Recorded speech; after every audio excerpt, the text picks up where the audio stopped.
The Battle of Tangtou Guocun was a series of clashes between the nationalists and the communists during the Chinese Civil War in the immediate post-World War II era in Jiangsu, China, and resulted in the communist victory. Prelude. Like other similar clashes immediately after the end of World War II between the communists and the nationalists in China, this conflict also rooted from the fact that Chiang Kai-shek had realized that his nationalist regime simply had neither the sufficient troops nor enough transportation assets to deploy his troops into the Japanese-occupied regions of China. Unwilling to let the communists, who had already dominated most of the rural regions in China, to further expand their territories by accepting the Japanese surrender and thus would consequently control the Japanese-occupied regions, Chiang Kai-shek ordered the Japanese and their turncoat Chinese puppet regime not to surrender to the communists and kept their fighting capabilities to maintain order in the Japanese-occupied regions.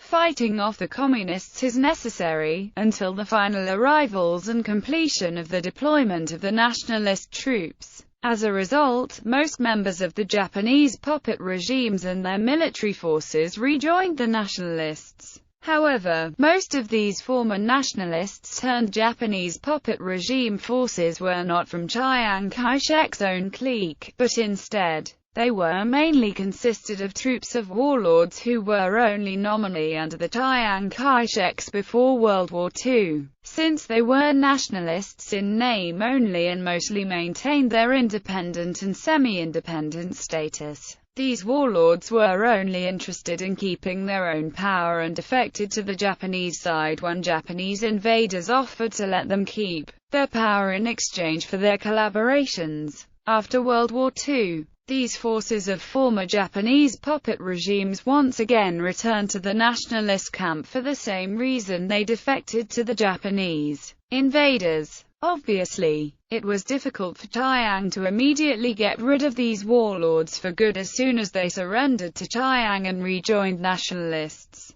because such move would alienate other factions within the nationalist ranks. And these former Japanese puppet regimes' warlords could still help the nationalists to gain more territories by holding on to what was under their control until Chiang completed the deployment of his own troops to take over. Chiang Kai-shek's objective was to simultaneously solve the warlord problem that had plagued China for so long and the problem of the extermination of communism together, which proved to be an extremely fatal mistake for him and his nationalist regime later on, as shown in this conflict. Nationalist strategy. In accordance with his strategy to simultaneously solve the warlord problem that had plagued China for so long and the problem of the extermination of communism together, Chiang Kai-shek and his followers had hoped that these former Japanese puppet regimes' warlords who rejoined the nationalists would be able to hold onto the regions long enough for Chiang to deploy his own troops by holding off communists. If the communists were victorious in such conflicts, however, the result would still benefit to Chiang and China because the power of these warlords would be reduced as their military forces were smashed by the communists, and the warlord problem plagued China for so long could thus be greatly reduced, while at the same time, communists would be weakened by the fights and Chiang's own troops would have easier time to take control. For the former nationalist-turned-Japanese puppet regime forces, these warlords and the troops had no problem of following Chiang Kai-shek's orders, and they were eager to prove themselves. These warlords and the troops were well aware that due to the collaboration with the Japanese invaders during the Second Sino-Japanese War, they were well hated by the general population in China, including those nationalists who refused to surrender to the enemy and fought the enemy until the eventual victory. Therefore, in the impending demilitarization after World War II, they were certainly be disarmed and discharged, which would probably be the best outcome, and the power of these warlords would be reduced or even completely eliminated as a result. Chiang Kai-shek's ordering them not surrendering to the communists and fighting off the communists was a savior for them because by carrying out such orders,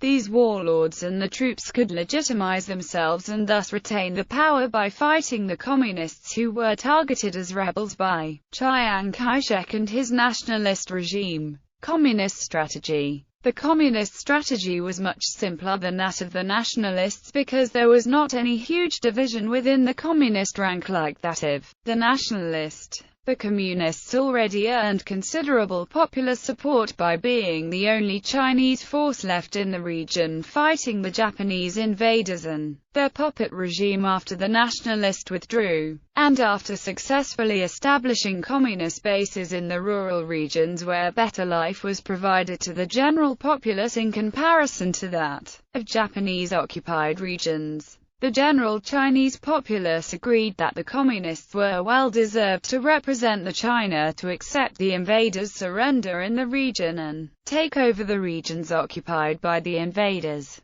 The battle. After those former nationalist-turned-Japanese puppet regime force had rejoined the nationalists after the end of World War II, they refused to surrender to the communists, the only Chinese force in the region according to Chiang Kai-shek's order. This had obviously led to numerous clashes with the communists and the local population that strongly supported the communists, and eventually the full-scale battle between the two sides erupted in December 1945. The Communist 7th Column of the New Fourth Army and the Independent Brigade of the Communist Central Jiangsu Military District joined their forces in attacking the positions held by the former nationalist-turned-Japanese puppet regime force who rejoined the nationalist, and with strong popular support. The Communists easily overwhelmed their nationalist adversary, and by the time the battle concluded in the end of December 1945, over 16 major cities, towns and vast area along the highway from Yangzhou to Taizhou, Jiangsu including Yiling,